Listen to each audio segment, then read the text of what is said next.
আপনারা জানেন যে এই ভারতবর্ষে আপনার আমাদের পশ্চিমবঙ্গে প্রায় 1,43,000 আপনার ওয়াকফ সম্পত্তি আছে। এই ওয়াকফ সম্পত্তি সবচেয়ে ভারতবর্ষের উত্তরপ্রদেশে বেশি, তারপরে আপনার অন্ধ্রপ্রদেশে, এরপরে তৃতীয় হচ্ছে আমাদের পশ্চিমবঙ্গে।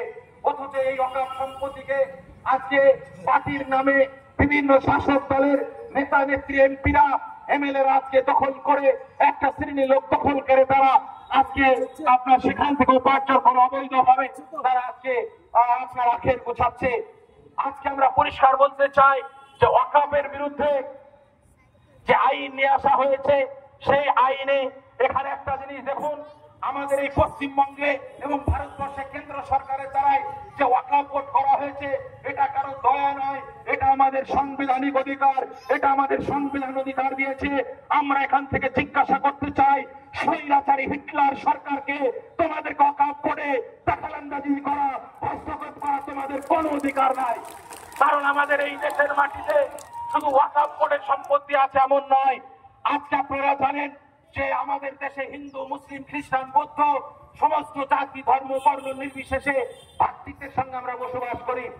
আপনারা জানেন আমাদের পাশাপাশি হিন্দু ভাইয়েরা থাকে, সেই হিন্দু ভাইদের টেম্পল বোর্ড আছে।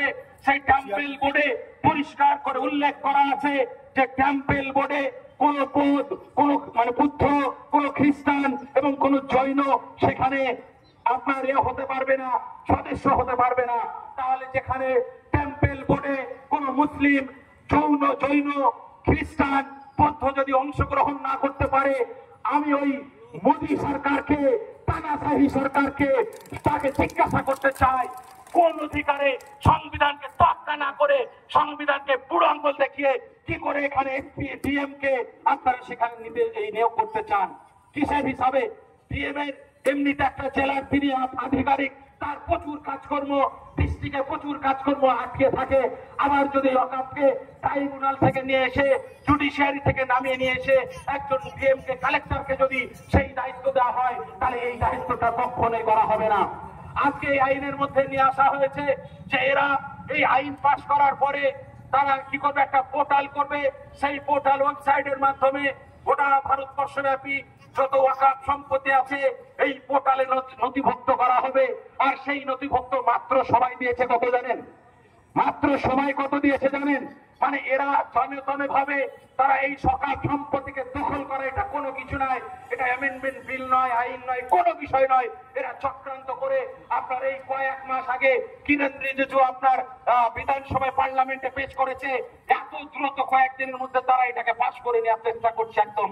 কারণ হচ্ছে আপনার বলা হয়েছে সেই পোর্টালে গোটা ভারতবর্ষে যত ওয়াকফ সম্পত্তি আছে সেই ওয়াকফ সম্পত্তি তারা আপনার 6 মাস সময় দিয়েছে। এই 6 মাসের মধ্যে ওই পোর্টালে যে সমস্ত সম্পত্তিগুলো নথিভুক্ত করা হবে সেগুলোকে ওয়াকফ বলে বিবেচনা করা হবে। বলুন, আমাদের দেশে এমনিতেই কোর্টে কেসের কোন আপনার একটা কেস দেখা গেল, একজনের কেস আছে, সে মরা 10 বছর হয়ে গেছে, তারপরে তার জাজমেন্ট আসছে। এই তো আমাদের দেশের পরিস্থিতি। আজকে সেইখানে 6 মাসের মধ্যে গোটা ভারতবর্ষ ব্যাপী যত সম্পত্তি আছে সেই সম্পত্তি, ওয়াকফ সম্পত্তি 6 মাসের মধ্যে পোর্টালে কিভাবে নথিভুক্ত করা হবে? এটা কি সম্ভব? এটা কোনোভাবে সম্ভব না। এটা মিনিমাম 6-7 বছর মিনিমাম সময় লাগবে। তারা কি করছে, 6 বছর 6 মাসের মধ্যে একটা সময় দিবে, অল্প কিছু তারা এখানে নথিভুক্ত করা হবে।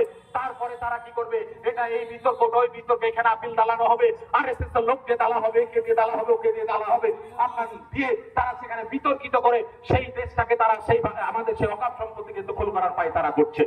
আমরা কি এই বিল মেনে নেব? আমরা কি এই বিল মেনে নেব? প্রয়োজন হলে আমরা যেমন ইংরেজদের বিরুদ্ধে ভগৎ সিং, ক্ষুদিরাম বসু, মৌলানা আবুল কালাম আজাদ, শের আলী মিলে, আপামর জনগণ মিলে মাথায় কাফন বেঁধে বুকের তাজা রক্ত ঢেলে দিয়ে এই দেশ থেকে ইংরেজদেরকে বিতাড়িত করেছি। প্রয়োজন হলে এই ফ্যাসিবাদকে আল্লাহ রাস্তায় নেমে এখান থেকে বিতাড়িত করবো আমরা। এই রায়কে, এই আপনার বিলকে কোনোদিনই আমরা মেনে নিতে পারবো না। কারণ এই বিল, এটা হচ্ছে ওয়াকফ সম্পত্তি, মুসলিমদের প্রপার্টি। ওয়াকফ শব্দের অর্থ কি? ওয়াকফ করে দেওয়া, অর্থাৎ হচ্ছে আল্লাহর রাস্তায় সেটাকে দান করে দেওয়া। মুসলিমদের আপনার স্টুডেন্ট, হসপিটাল, হেলথ সমস্ত বিষয়ে তারা পড়াশোনা করবে এবং তাদের আর্থিক, সামাজিক ডেভেলপমেন্ট করার জন্য এই অকাপ সম্পত্তিকে আমাদের পূর্বপুরুষরা এখানে ওয়াকফ করে গেছেন, উৎসর্গ করে গেছেন, কুরবানি করে গেছেন, এখানে একটা বাইতুল ফান্ড দিয়ে গেছেন। সেই ফান্ডে সে যে কোনো সরকার হোক, সেই সরকারকে আমরা বরদাস্ত করব না। আর এটা শুধু ওয়াকফের বিরুদ্ধে না, আমাদের দেশের যে সংবিধান, সেই সংবিধানের বিরুদ্ধে।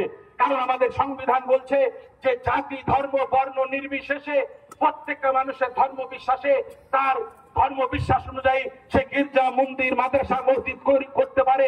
তাদের ডেভেলপমেন্ট করার জন্য তারা ভোট গঠন করে তারা নিজস্ব ভাবে তারা কাজ করতে পারে।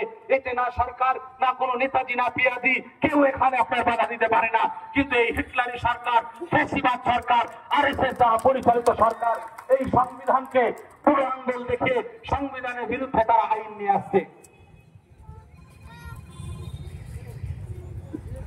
সেই জন্য আপনারা জানেন গোটা ভারতবর্ষব্যাপী মানুষ স্বতঃস্ফূর্ত ভাবে তারা আন্দোলনে নেমেছে।